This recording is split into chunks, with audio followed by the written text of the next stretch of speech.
Mes élèves de seconde, bonjour et bienvenue sur cette vidéo qui va nous permettre de faire un point court que j'estime important pour la suite de ce chapitre sur l'organisation de la vie politique.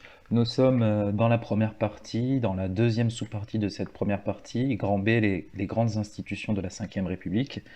Vous avez déjà au cours de cette sous-partie réalisé une activité qui a été notée et qui vous a permis de découvrir un petit peu le fonctionnement des grandes institutions de la Ve République, à savoir les institutions qui détiennent le pouvoir législatif, le pouvoir exécutif et le pouvoir judiciaire et les relations que ces institutions entretiennent entre elles.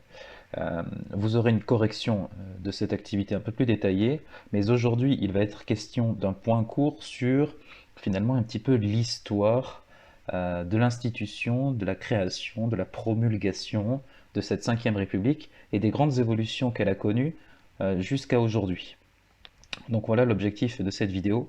Vous devez prendre en note de manière assez rigoureuse tout ce que je vais pouvoir raconter sur cette vidéo et tout ce qui peut être écrit sur les diapositives de cette vidéo. Pensez bien à reporter vos titres et puis prenez bien en note tout ça bien au propre. Donc, on va commencer par rappeler que la Constitution de la Ve République est adoptée par référendum, c'est-à-dire on a demandé aux Français êtes-vous pour ou contre cette Ve République. Voilà ce que c'est un référendum. Les Français répondent oui ou non. Il y a deux seuls choix possibles. Par référendum en septembre 1958 et elle sera proclamée en octobre 1958. L'écriture de cette Ve République est à l'initiative de deux personnages historiques, Michel Debré, qui va être en fait la véritable plume de cette constitution, et le général de Gaulle, qui est la personnalité publique qui va porter ce projet-là. De Gaulle d'ailleurs deviendra en décembre 1958 le premier président de la République française sous la Ve République. Voilà. Mais on peut se demander maintenant pourquoi la Ve République naît-elle à ce moment-là? Pourquoi en 1958? Pourquoi a-t-elle les formes que nous lui connaissons aujourd'hui? Quelles ont été les évolutions constitutionnelles qu'elle a connues jusqu'à aujourd'hui? Et surtout, qu'est-ce qu'une constitution? Donc on a ici des grandes questions. Il ne va pas s'agir de faire un point exhaustif sur chacune de ces questions, mais simplement d'avoir un niveau de connaissance que j'estime nécessaire au niveau seconde. D'abord, le début, qu'est-ce qu'une constitution? Une constitution, c'est un ensemble de textes juridiques qui définit les différentes institutions composant l'État et qui organisent leurs relations. De manière générale et globalement, les constitutions dans le monde sont écrites. Et elles sont organisées en plusieurs parties, appelées des titres, qui eux-mêmes sont divisés en articles et ensuite en alinéas. La France a une constitution écrite, mais ce n'est pas le cas de tous les pays dans le monde, bien que ce soit le cas pour de nombreux pays dans le monde. Mais par exemple, le Royaume-Uni n'a pas de constitution écrite, il n'a qu'une constitution orale. Ça ne change pas grand-chose. Dans la pratique, ça change certaines habitudes en revanche. La Constitution permet en fait, en d'autres termes que la définition que je vous ai donnée juste à l'instant, elle permet de déterminer qui détient quel pouvoir, comment accède-t-on aux différents pouvoirs et quelles sont les relations entre les différents acteurs du pouvoir. C'est dans la Constitution qu'on va trouver les règles d'élection du président de la République, les règles d'élection des députés, les règles d'élection des sénateurs, les règles d'élection des maires. C'est-à-dire quand j'entends les règles, les caractéristiques que doit respecter un candidat qui souhaiterait se présenter aux élections législatives, aux élections municipales, aux élections présidentielles, les règles de comptage de voix, les règles d'accession au pouvoir, d'exercice du pouvoir, et ensuite les règles aussi de relation entre les pouvoirs. Qu'est-ce que le pouvoir exécutif a le droit d'exiger du pouvoir législatif? Qu'est-ce que le pouvoir législatif a le droit d'exiger du pouvoir exécutif? Et qu'est-ce que ces deux pouvoirs ont le droit d'exiger ou pas du pouvoir judiciaire? Voilà à quoi sert une constitution, c'est la loi des lois finalement. Deuxième question qu'on peut se poser, et j'en profite aussi pour vous dire de bien noter les questions qu'on se pose. Vous voyez, sur la précédente diapo, il y avait un petit 1, là il y a un petit 2, ça il faut bien que ça apparaisse sur votre prise de notes aussi. Donc deuxième question, comment en est-on arrivé à la constitution de la Ve République?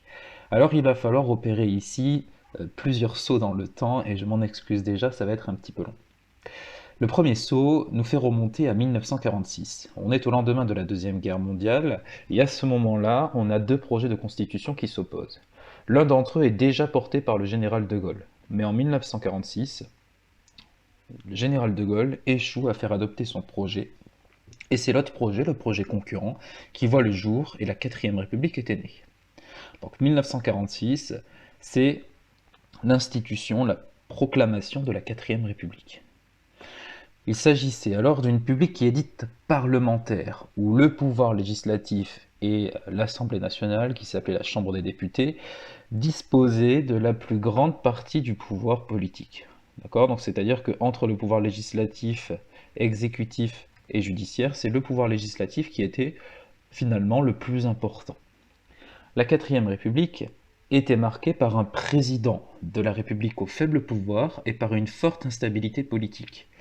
La 4ème est née en 1946, la 5ème est née en 1958, il n'y a pas eu de régime entre les deux, donc la 4ème République a bien duré 12 ans. Et en 12 ans d'existence, la 4ème République a connu 24 présidents du Conseil, c'est-à-dire 24 premiers ministres en 12 ans. Un premier ministre tous les 6 mois. Essayez d'envisager ça à votre échelle. Tous les 6 mois, on change de premier ministre. C'est une instabilité démentielle. Et c'est en partie pour ça que le général de Gaulle s'opposait à ce projet et n'a pas souhaité participer à la vie politique de la 4ème République.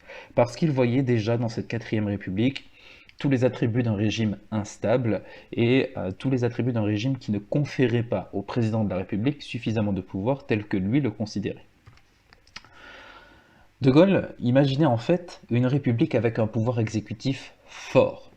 Son ami et co-concepteur du projet de la 5ème République, Michel Debré, dessine d'ailleurs un exécutif à 2 têtes, avec un président de la République qui est le garant de la République et des institutions, il est aussi le chef des armées, et un Premier ministre au large pouvoir. Et là, pour ce coup-là, Michel Debré, pour cette version du Premier ministre au large pouvoir, il s'inspire de ce qui se passe outre-Manche, en Grande-Bretagne. De Gaulle souhaitait aussi que le président de la République bénéficie de la légitimité démocratique la plus directe, à savoir qu'il était un partisan de l'élection du président de la République au suffrage universel direct. Mais cette volonté-là lui sera refusée jusqu'en 1962, et nous y reviendrons un petit peu plus tard. La 5ème République verra donc le jour sans le suffrage universel direct pour le président de la République. Mais comment est-on passé de la 4ème République sans De Gaulle à la 5ème République avec un De Gaulle en homme fort? Eh bien, l'élément déclencheur, ça va être la guerre d'Algérie. La guerre d'Algérie est une guerre où les natifs algériens réclament l'indépendance. Jusqu'en 1954 et même finalement jusqu'en 1962, l'Algérie est une colonie française et est administrée comme n'importe quel département français. C'était un département supplémentaire français en quelque sorte. C'était pas le cas, hein, mais elle était gérée telle qu'elle. En 1954, la guerre d'Algérie éclate puisque la France avait promis l'indépendance aux Algériens au sortir de la Deuxième Guerre mondiale. On est en 1954 et rien n'a été décidé à ce sujet-là. Donc les Algériens se soulèvent et la guerre d'Algérie éclate. La 4ème République doit donc faire face à partir de 1954 non seulement à une très forte instabilité intérieure, hein, je vous l'ai dit, 24 présidents du Conseil, 24 premiers ministres en 12 ans d'existence, et aussi des difficultés extérieures avec cette guerre d'Algérie qui éclate et qui s'étale de plus en plus dans le temps. Et finalement, le véritable élément du début de la fin de la 4ème République, ça va être ce qu'on appelle le putsch d'Alger du 13 mai 1958, qui va être mené par des généraux français présents sur le sol algérien. En fait, le président de la République de l'époque, en 1954, René Coty, et le futur gouvernement qui allait prendre ses marques, le gouvernement de Pierre Fimelin, qui allait être président du Conseil s'il n'y avait pas eu ce putsch d'Alger, il était prévu, dans l'élection de Pierre Fimelin en tant que Premier ministre, qu'on donne le droit aux Algériens à l'autodétermination, c'est-à-dire que les Algériens puissent enfin accéder à l'indépendance. Et ça, pour les généraux présents sur place en Algérie, c'était inadmissible, et ils ont mené un putsch, une sorte de coup d'État, qui a fait vaciller la 4ème République. Et face à ce putsch, René Coty, alors président de la République, demande au Parlement d'investir non pas Pierre Fimelin comme président du Conseil, comme Premier ministre, mais d'investir le général de Gaulle à cette position de Premier ministre ou de président du Conseil tel que il était officiellement nommé sous la 4ème République. De Gaulle accepte cette nomination de la part du Parlement comme président du Conseil, à la condition de pouvoir soumettre une nouvelle constitution au référendum. Et la condition que pose De Gaulle est acceptée. Donc De Gaulle arrive au pouvoir, finalement sur la fin de la 4ème République. Il sera le dernier président du Conseil, le dernier Premier ministre de cette 4ème République. Et il utilisera cette position quasi uniquement pour proposer la nouvelle constitution au référendum. Ce que prévoit le texte proposé par De Gaulle au référendum, c'est un pouvoir exécutif fort et à deux têtes, un Premier ministre et un président de la République. Elle prévoit un mandat de 7 ans, qu'on appelle en langage politique un septennat, un mandat de 7 ans pour le président de la République et un mandat de 5 ans qu'on appelle le quinquennat pour le Premier ministre. Dans le texte, il est prévu que l'élection du président de la République se fasse au suffrage universel indirect. Ici, c'est De Gaulle qui a dû faire une concession. Lui était partisan du suffrage universel direct, mais il devra se contenter d'abord du suffrage universel indirect. Autrement dit, le suffrage universel indirect, c'était un collège, un corps de 80 000 grands électeurs, des députés, des sénateurs, des conseillers généraux, des maires, etc., etc., qui avaient à charge d'élire le président de la République tous les 7 ans. Le Premier ministre est nommé par le président de la République sur la base des élections législatives au SUD. J'explique un petit peu. Tous les 5 ans ont lieu les élections législatives. C'est les élections où la population élit les députés. Et sur la base de la majorité obtenue à l'Assemblée nationale par les députés, on choisit, le président de la République choisit un Premier ministre. Donc, si c'est le parti de droite qui a gagné la majorité aux élections législatives, le président de la République va choisir le chef du parti de droite qui vient de gagner ces élections législatives. Et le gros changement aussi proposé par le texte de Gaulle au référendum, c'est un scrutin majoritaire pour les élections des députés, ce qui est ici un gros changement par rapport à la 4ème République. Sous la 4ème République, la Chambre des députés était élue à la proportionnelle. Ici, on a une élection majoritaire, au scrutin majoritaire, ce qui va permettre de dégager une majorité, c'est-à-dire d'avoir un parti politique qui a la majorité des sièges à l'Assemblée nationale. Aujourd'hui, c'est toujours le cas, et aujourd'hui, à l'Assemblée nationale, c'est le parti La République En Marche qui a la majorité des sièges à l'Assemblée nationale, ce qui fait que quand il y a une décision à prendre, quand il y a un vote sur une loi, si tous les députés de La République En Marche votent de la même manière, eh bien c'est leur vote qui l'emporte. Voilà, tout simplement. En 1958, le texte qui est adopté, finalement, met en place une 5ème République que l'on pourrait décrire comme semi-présidentielle. Elle n'est plus parlementaire, elle n'est pas encore une république présidentielle, elle est une république dans un entre-deux, qu'on appellera une république semi-présidentielle. L'exécutif a gagné en influence, surtout le président de la République, mais le pouvoir législatif gagne en stabilité avec le scrutin majoritaire. Le partage des pouvoirs est à l'avantage du Premier ministre, et d'ailleurs, le non-alignement des mandats présidentiels et législatifs rend possible des cohabitations. Alors qu'est-ce que je veux dire par là? Tout simplement, vous avez un président de la République qui est élu pour 7 ans, et des députés qui sont élus pour 5 ans. Ce qui signifie donc que sur une période de 15 ans, vous allez avoir 3 élections législatives et seulement 2 élections présidentielles. Donc on a un renouvellement législatif qui est plus fréquent que le renouvellement présidentiel, mais qui peut permettre d'avoir un président de droite, et au départ un Premier ministre de droite, puis 3 ans après, c'est une nouvelle élection législative, donc c'est un ministre de gauche qui est élu, puis 5 ans plus tard, nouvelle élection, c'est encore un ministre de gauche, et ainsi de suite. Donc on peut avoir des cohabitations, c'est-à-dire avoir un président de la République issu d'un certain bord politique et un Premier ministre issu d'un autre bord politique. Et quand cette situation-là de cohabitation existe, c'est les prérogatives du Premier ministre qui deviennent plus importantes que les prérogatives du président de la République. En cas de cohabitation, c'est le président de la République qui perd un petit peu en pouvoir et c'est le Premier ministre qui récupère des pouvoirs. C'est encore le cas aujourd'hui, si jamais il y avait une cohabitation. Je dis une bêtise, si Jean-Luc Mélenchon avait été élu Premier ministre sous Emmanuel Macron, eh bien c'est Jean-Luc Mélenchon qui aurait eu la majorité des pouvoirs exécutifs et pas Emmanuel Macron. Voilà.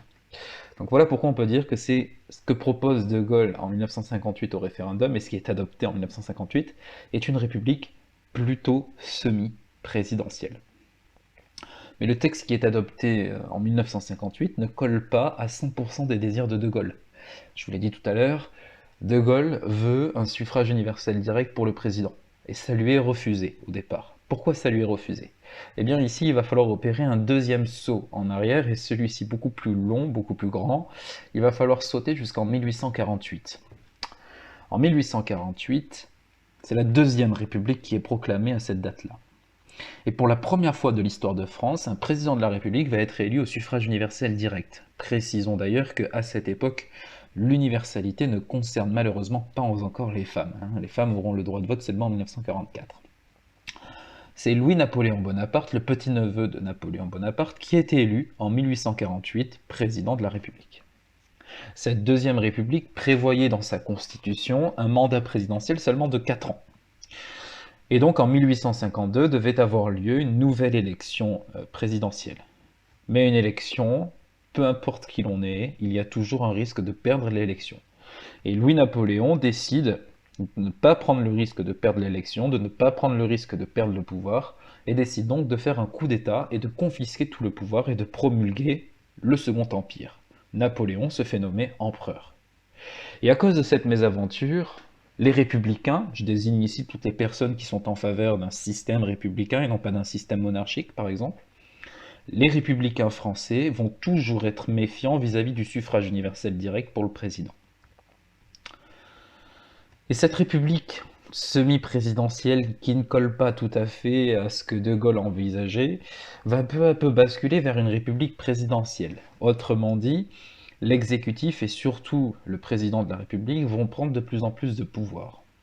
D'abord, en 1962, le général de Gaulle va enfin obtenir que l'élection présidentielle se déroule au suffrage universel direct et qu'on arrête avec ce collège de 80 000 grands électeurs, que le président soit directement élu par son peuple.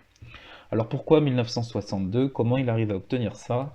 En 1962, le général de Gaulle décide de mettre fin à la guerre d'Algérie par les accords d'Évian qui doivent aboutir à l'indépendance de l'Algérie.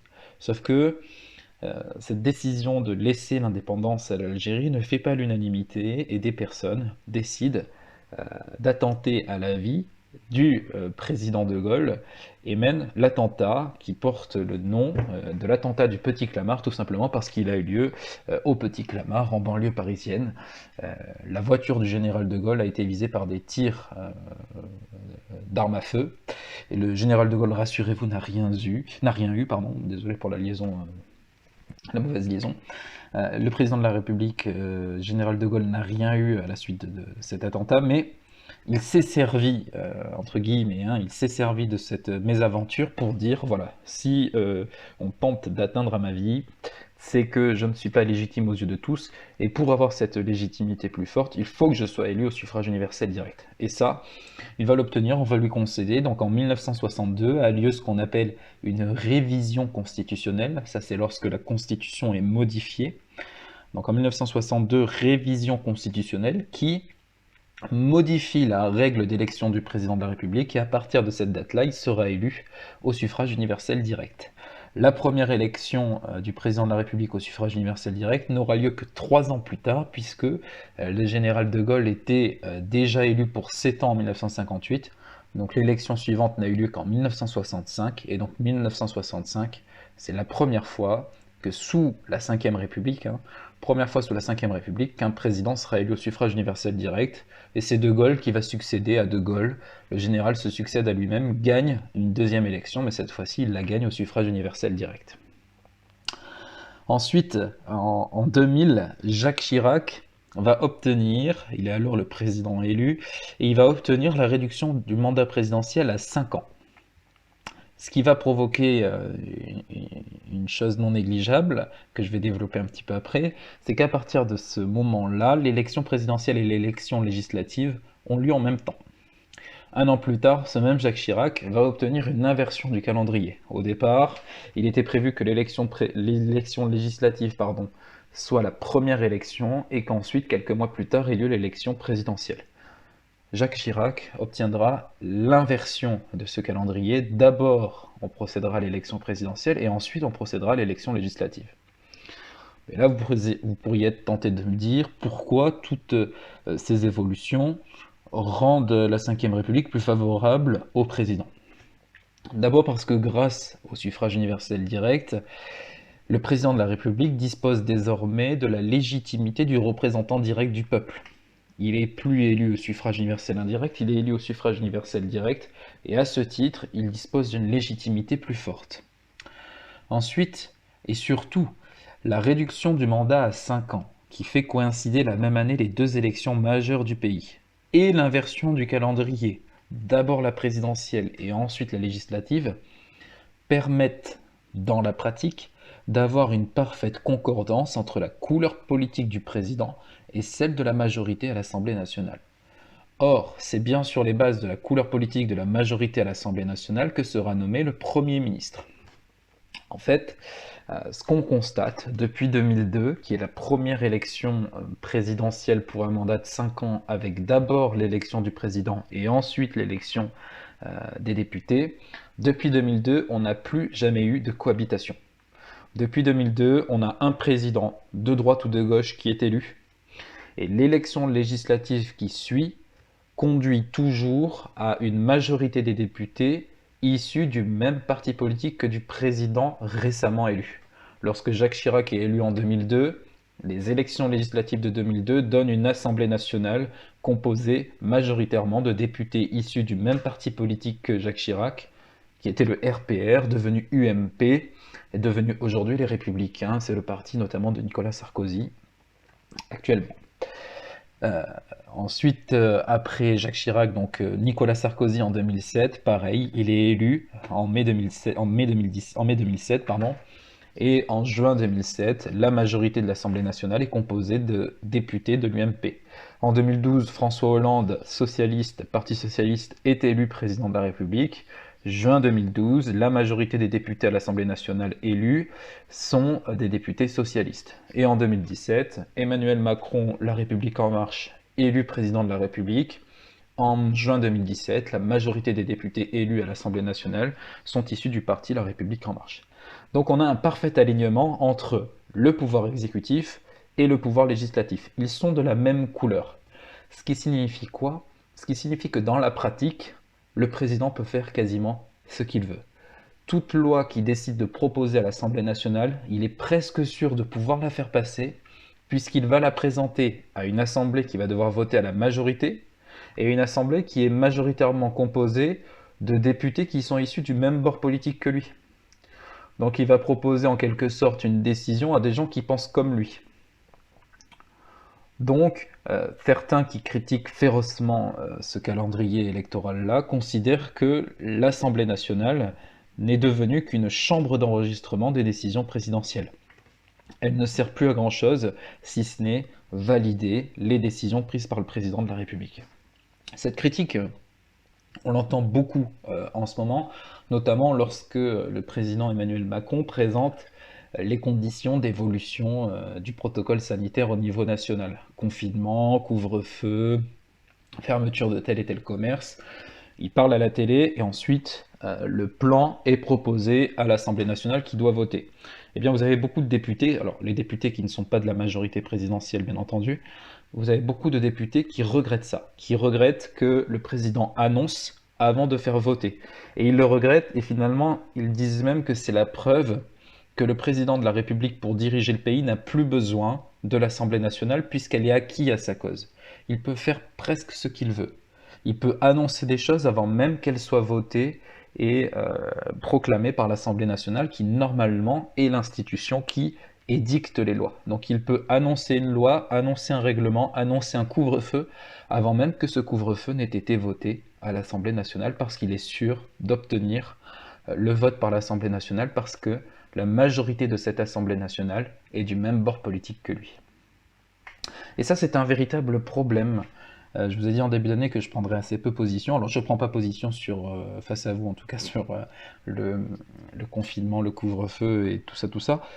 En revanche, sur ce strict alignement de l'élection présidentielle avec l'élection législative et cette inversion du calendrier, je suis très clairement du côté de ceux qui critiquent et de ceux qui seraient en faveur d'une modification de la Constitution et d'un retour en arrière. Euh, En fait, il y aurait deux solutions. Soit on réduit le mandat présidentiel et on laisse le mandat législatif à 5 ans et on réduit le mandat présidentiel à 3 ou 4 ans, soit on réallonge le mandat présidentiel. Moi, je serais plutôt en faveur d'un réallongement du mandat présidentiel, tout simplement parce que si vous réduisez à 3 ans ou même à 4 ans le mandat présidentiel, ça donnerait l'impression d'être toujours en élection. Voilà, tous les 4 ans une élection, ça veut dire que tous les 3 ans, les présidents sortants sont en campagne face à d'autres candidats. Et donc on sait bien que pendant la campagne, les décisions ne se prennent plus, ou les grandes décisions ne se prennent pas, on fait plus que gérer à minima le pays. Donc avoir tous les 3 ans une campagne présidentielle, ce serait lourd. 5 ans, c'était un bon rythme, mais ça ne va pas parce que c'est le même rythme que l'Assemblée nationale. Donc, l'idée, mon idée, hein, en tout cas, elle vaut ce qu'elle vaut, ce serait d'allonger le mandat du président à 6 ou à 7 ans. Pourquoi pas 7 ans? Ça permettrait de l'inscrire dans un plus longtemps. Mais dans ce cas-là, on lui dit, mon coco, c'est un seul mandat pour éviter qu'il dirige le pays pendant 14 ans, ce qui est beaucoup trop long. Donc un seul mandat de 7 ans, non renouvelable, et on garde les élections législatives sur un rythme de 5 ans. Ce qui permettra d'avoir des élections enfin, des sortes d'élections à mi-mandat. Voilà, on peut aussi faire ça. On peut aussi avoir un mandat présidentiel de 6 ans, et puis une élection législative et une élection législative intermédiaire au bout de 3 ans de présidence. Comme ça, au bout de 3 ans, on peut dire au président, bah écoute, on est toujours content de ce que tu fais, donc on va renouveler ta majorité à l'Assemblée nationale, ou à l'inverse, on n'est pas content de ce que tu as fait, donc on va te mettre un Premier ministre qui n'est pas du même bord politique que toi. C'est peut-être là la solution intermédiaire. Un, un mandat de 6 ans pour le président de la République, suivi d'une élection législative.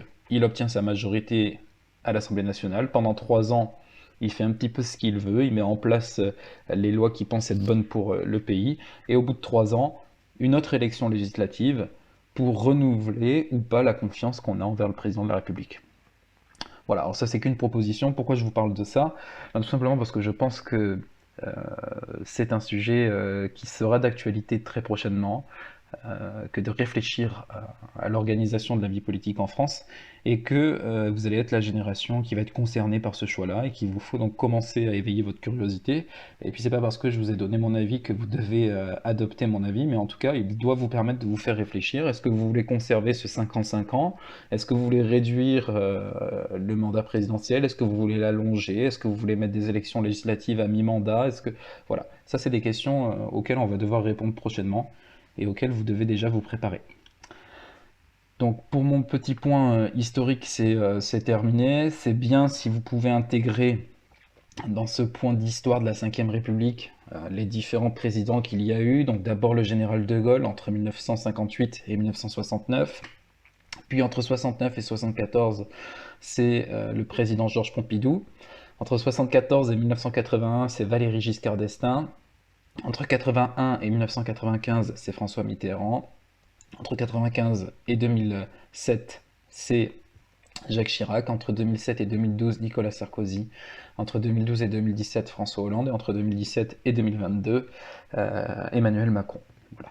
Donc ce serait bien que vous ayez un petit peu des repères comme ça, au moins sur les présidents de la République. On ne va pas pousser le bouchon jusqu'au Premier ministre, mais au moins là-dessus, que vous ayez des petits repères, et puis que vous ayez bien en tête le repère historique sur la construction de cette constitution et sur les évolutions d'une constitution semi-présidentielle à une constitution présidentielle. Voilà, merci beaucoup.